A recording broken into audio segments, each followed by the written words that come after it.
Muito bem, dando sequência aqui ao Jornal da Manhã, e uma das notícias mais polêmicas dos últimos dias foi a decisão da Justiça aqui de São Paulo, que prescreveu a maior denúncia contra o PCC existente até hoje, com mais de 170 réus. Isso enquanto a PEC da segurança também o PL antifacção são assuntos quentes justamente no Congresso neste momento. Vamos receber agora o advogado Marcelo Igreja para a gente poder entender essa prescrição aí dessa pena e também esses projetos que estão sendo analisados. Eu recebo o senhor. Muito bom dia. Bom dia, uma satisfação, uma alegria estar aqui com vocês. A satisfação é nossa e eu imagino que não seja um caso isolado, o que é mais grave ainda, né, doutor? Sim, justamente. Muitas vezes esses casos muito grandes, justamente como esse caso, que tinham mais de 100 acusados, né, mais de 150 acusados, demoram muito na justiça, né, e às vezes acabam chegando realmente nesse patamar que chegou, que foi o reconhecimento da prescrição, ou seja, o Estado perdeu o direito de buscar uma punição contra os acusados. Muito bom dia para o senhor também, obrigada pela entrevista. Só para que a nossa audiência possa entender um pouco, né, essa linguagem mais simples do juridiquês, quando uma pena prescreve, o que exatamente aconteceu? Não é que há uma absolvição, o Estado é que perdeu esse prazo? Exatamente, bom dia. É exatamente isso. Na verdade, a própria lei penal estabelece, não só para esses casos contra o PCC, mas contra qualquer pessoa que é acusada criminalmente, que ele tem um prazo para buscar a condenação da pessoa. E esse prazo geralmente é baseado, né, conforme a lei estabelece, no tempo de punição para cada crime. Nesse caso, o Estado demorou demais para fazer todo o desenrolar do processo, não conseguiu atender esse prazo, que até não é um prazo curto, é um prazo até que longo neste caso, não conseguiu e, infelizmente, não se chegou sequer a um resultado do processo, se os acusados eram efetivamente culpados ou se os acusados eram inocentes. Então, sequer houve uma sentença declarando a absolvição ou decretando a condenação. Ou seja, não existe uma conclusão de mérito do processo. Então, o juiz até não há o que fazer. Uma vez atingido esse prazo, ele precisa reconhecer que o Estado perdeu o tempo de buscar a condenação dessa pessoa. E isso está baseado, inclusive, num direito fundamental, de que ninguém pode ser a vida inteira estar sofrendo uma persecução penal, ou seja, um processo criminal, né, ao longo da vida inteira. Existe um prazo, um limite, né, para que o Estado busque essa condenação. E, no caso, foi efetivamente isso que aconteceu. Marcelo Igreja, agora a pergunta do Acácio Miranda. Marcelo, bom dia, prazer tê-lo conosco. Olhando para esse processo em específico, é possível nós reputarmos a responsabilidade dessa prescrição a alguém, em termos práticos, ao judiciário, aos próprios prazos estabelecidos pelo Código Penal, à nossa sistemática processual penal? Eu pergunto isso para a gente entender em termos práticos, para a nossa audiência entender em termos práticos o que aconteceu e, diante disso, entendermos também se há possíveis soluções para nós evitarmos essa prescrição em casos envolvendo organizações criminosas, facções criminosas, em novos processos. Cássio, bom dia. Essa pergunta é excelente. Nesse caso, inclusive, a sentença que reconheceu essa prescrição foi divulgada, né? Eu tive a oportunidade de ler a sentença, é uma sentença que não sequer é extensa.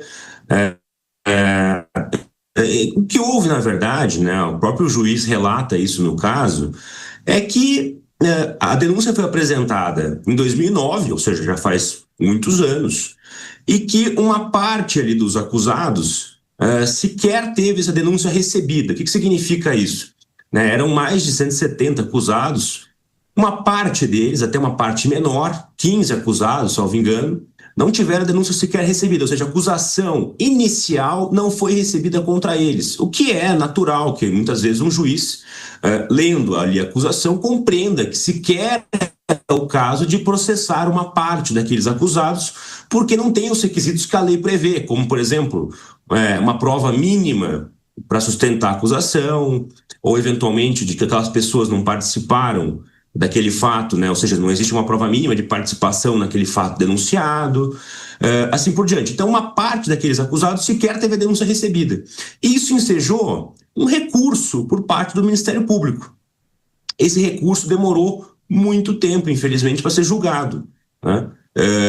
E quando esse recurso voltou, já estávamos ali mais ou menos na época da pandemia. O processo, que em 2009 era físico, foi ser digitalizado para ter prosseguimento, em razão até de como a pandemia tornou o judiciário, né, mais digital, mais virtual. E até terminar a digitalização desse processo era um processo muito longo, demorou isso mais alguns anos. E quando se compreendeu, né, agora, nesse momento, né, o desenrolar do processo, que alguns acusados, inclusive, sequer tinham sido citados, já tinha passado ali um prazo maior do que 12 anos. Então, não era mais possível continuar com a persecução penal, ou seja, continuar com o processo penal contra todos os acusados. Até porque o crime que se imputava ali na situação era um crime de quadrilha ou bando, né? Na época a gente chamava assim, que é o crime do artigo 288 do Código Penal. E esse crime, até uma pena que não é tão baixa, porque ele estava sendo, a acusação colocava ele sobre uma versão de que foi cometido em caráter de crime hediondo ali, por meio de um grupo organizado, então uma pena de 3 a 6 anos, mas o fato é que esta pena de 6 anos prescreve em 12 anos. E passado esse tempo, né, isso acabou levando à persecução do processo. Uma série de situações poderiam ter sido tomadas, né, uma série de medidas poderiam ter sido tomadas para evitar isso, como, por exemplo, o artigo 80 do Código de Processo Penal estabelece que o juiz pode, por um motivo relevante, dividir o processo, justamente para evitar o atraso do processo nessa medida, né? Então, nós estamos dizendo 175 acusados. Se uma parcela deles não teve a denúncia recebida contra si, e isso ensejou um recurso da acusação, muito bem. Então, contra os outros, o Código de Processo Penal permite que seja dividido o processo e eles sejam acusados, né, separadamente, para que não se atrase ali a acusação. Tá. Agora, doutor, temos aí a PEC da segurança, a PL antifacção. Na sua avaliação, podem ajudar a evitar esse tipo de prescrição ou simplesmente só endurecem penas sem, de fato, resolver o problema? E aí, nesse caso, o PCC, o crime organizado, se beneficia dessa lentidão da justiça? Sim, se beneficia, como todos, na verdade, né? Qualquer pessoa que está sujeita a um processo acaba tendo, nem diria como um benefício, mas é como, de alguma maneira, um direito. Porque, como disse, uma pessoa não pode ser eternamente processada, né? Infelizmente, isso acaba tendo um aspecto social ruim, mas, por outro lado, também se busca evitar que uma pessoa que muitas vezes é inocente acabe tendo um processo criminal contra si por um longo tempo, né? Muito extenso, e isso não há dúvida, isso já é pacífico, de que um mero processo criminal contra uma pessoa representa uma coação, né? Um constrangimento muito grande. Então, se estabelece até como direito fundamental, né, a necessidade de que o processo seja célere e rápido, mas nesse caso, infelizmente, não foi possível isso. Em relação ao PL antifacção, é sim um projeto que aumenta, em geral, as penas, né? Nós já evoluímos muito, né, desde, no caso, esse em que houve a prescrição, para hoje, nós já evoluímos muito, inclusive prevendo novos crimes, como o crime de organização criminosa, né, em que as penas são muito mais altas do que as penas previstas lá para quadrilha ou bando, que na época se imputava aos acusados, a esses integrantes ditos, né, ali praticantes do crime na denúncia. Mas fato é que esse PL também hoje prevê um novo tipo criminal, né, um novo crime que seria, digamos, um crime de facção criminosa, não um mero crime de organização criminosa, e inclusive com penas muito mais altas. Se nós formos pegar a previsão de pena, ela deixa de ser uma pena de 3 a 8 anos e passa a ser uma pena de 5 a 15 anos, muitas vezes de 8 a 15 anos, né, inclusive com causas de aumento, a depender da participação nessa facção criminosa. E isso, por certo, né, evitaria uma prescrição mais rápida, né, tornaria o processo, de alguma maneira, mais confortável para o Estado poder processar essas pessoas por mais tempo. Uma vez aumentada a pena, também se aumenta o tempo da prescrição, porque a prescrição está muito vinculada à pena prevista para o crime. O que acaba sendo, né, emblemático nesse processo é que ele seria considerado o maior contra o PCC. 16 anos, então, nós tivemos esse processo aberto.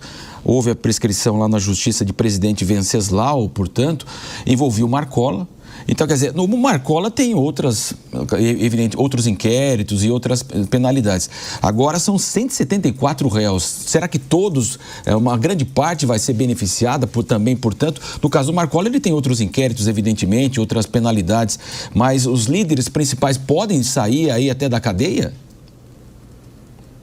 É difícil dizer, assim, se de fato vai gerar um impacto muito grande na vida de todos ali, porque confesso que, até por ser muitos e vários sequer têm, vamos dizer, essa notoriedade no sistema criminal, é difícil dizer se todos efetivamente já estão presos ou não estão, cumprem pena ou não estão cumprindo pena, e se isso trará algum impacto numa eventual soltura do sistema prisional. Mas é fato que essa pena em si não vai mais poder ser aplicada ou executada. Então, todos esses acusados nessa ação penal acabam sendo, de alguma maneira, beneficiados por esse resultado, né? Uma vez que o Estado não conseguiu levar essas pessoas, ao menos, a uma sentença de mérito, isso traz, sim, o benefício de que eles não vão mais poder ser acusados por esse fato.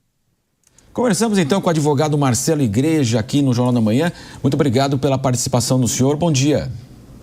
Muito obrigado, eu que agradeço, uma satisfação e uma alegria. Bom dia. Bom dia.